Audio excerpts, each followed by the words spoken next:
Welcome to stone dictation 5 second बाद शुरू होगा।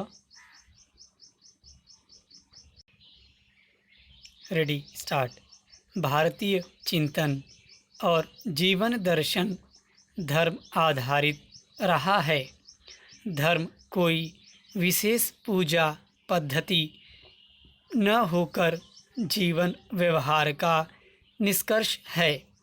धर्म से ही कोई वस्तु गुण धारण करती है।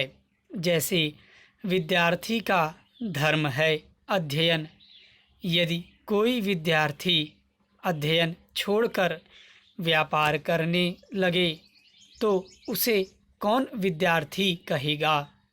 धर्म ही जीवन को सही मार्ग पर संचालित करता है।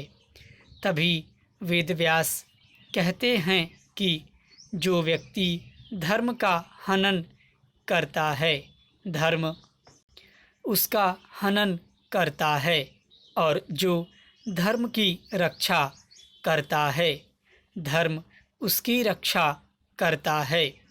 इस प्रकार धर्म हमारे जीवन के लौकिक, सांसारिक और पारलौकिक, आध्यात्मिक दोनों ही आयामों की रक्षा करता है।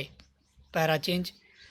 जब मनुष्य धर्म की दृष्टि छोड़कर लोभ की दृष्टि से जीवन के लक्ष्यों को देखने लगता है, तब समस्याएं जन्म लेती हैं।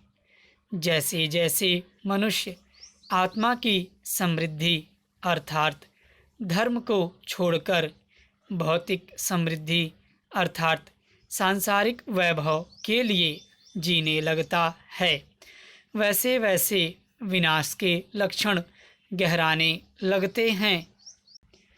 इस विनाश को रोकने के लिए विविध कानून और दंड विधानों की आवश्यकता पड़ती है। महाभारत के शांति पर्व में उल्लेख है कि पहले न कोई राज्य था, न राजा, न दंड और न दंड देने वाला।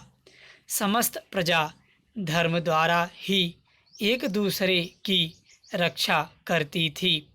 कुछ दिनों बाद उन सब पर मोह छा गया है। जब सारे मनुष्य मोह के वशीभूत हो गए, तब कर्तव्य और अकर्तव्य के ज्ञान से शून्य होने के कारण उनके धर्म का नाश हो गया। फिर जो वस्तु उन्हें प्राप्त नहीं थी, उसे प्राप्त करने का प्रयत्न करने लगे।